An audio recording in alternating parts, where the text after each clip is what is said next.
बिस्मिल्लाहिर्रहमानिर्रहीम। अस्सलाम वालेकुम। ऑन न्यूज़ के साथ में हूं नज़ारा। रुक करते हैं खबरों का। इस्लामाबाद से मरकदीम की रिपोर्ट के मुताबिक पाकिस्तान की सुप्रीम कोर्ट ने जोर दिया है कि डबल टैक्सेशन ट्रेडर्स को मुतहर्रिक आलात से ताबीर किया जाए जो टैक्स की बुनियाद के तहफ़्फ़ुज़ के साथ माशी तरक्की की ज़रूरत को मुतवाज़न करते हैं।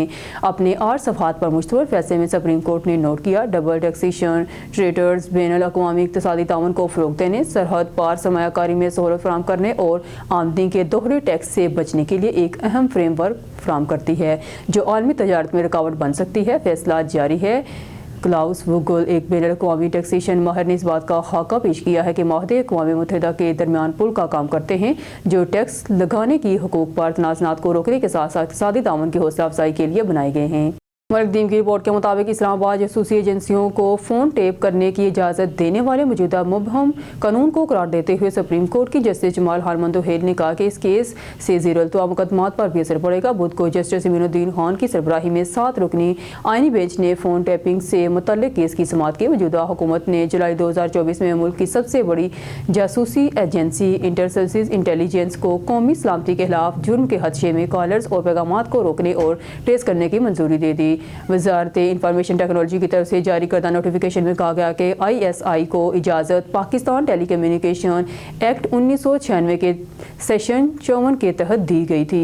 मरकदीम की रिपोर्ट के मुताबिक PTI के रहनुमा असद कैसर बाई और कौमी असम्बली के स्पीकर AP सादक पी रेडियो पाकिस्तान फाइल्स राय ने जी न्यूज़ को बताया है कि सियासी दर्जा हरारत और सिविल नाफरमानी की तहरीक की धमकियों के दरमियान जैसे एक पेशरफ्त कहा जा सकता है। बुध की रात हुकूमत और पाकिस्तान तहरीक इंसाफ ने गैर मशरूत मुज़ाकरात के लिए पार्लिमानी फोरम इस्तेमाल करने पर इत्तफाक किया। ये पेशरफ्त कौमी असम्बली के स्पीकर अयाज सादक और असद कैसर, उमर अयूब और सुन्नी इत्तेहाद कौंसिल के चेयरमैन साहबजादा हामिद रजा समेत PTI के आला रहनुमाओं के दरमियान स्पीकर हाउस इस्लामाबाद में मुलाकात के दरमियान सामने आई।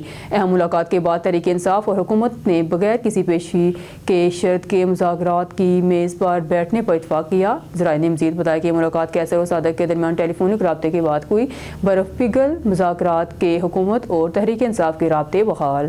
मरकदीम की रिपोर्ट के मुताबिक इंटर सर्विसेज पब्लिक रिलेशनशिप की प्रेस रिलीज के मुताबिक पाकिस्तान आर्मी और चीन की पीपल लिबरेशन आर्मी 12 दिसंबर 2024 को इंसदाद दहशतगर्दी की कार्रवाइयों पर मज़कूर अपनी 3 हफ्ते की मुश्तरका फौजी मशक वॉरियर का अहतमाम किया। दो तरफा फौजी ताउन के एक हिस्से के तौर पर हर साल मुनक़द होने वाली यह मशक इस साल अपने 8वें एडिशन के तौर पर मनाई गई।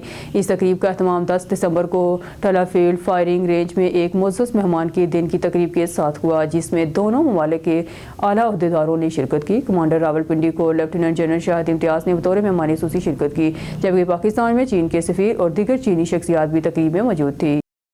न्यूज़ स्टूडियो से फिर वक्त के लिए इतना ही। मज़ीद न्यूज़ और अपडेट के लिए देखते रहिए ऑन न्यूज़।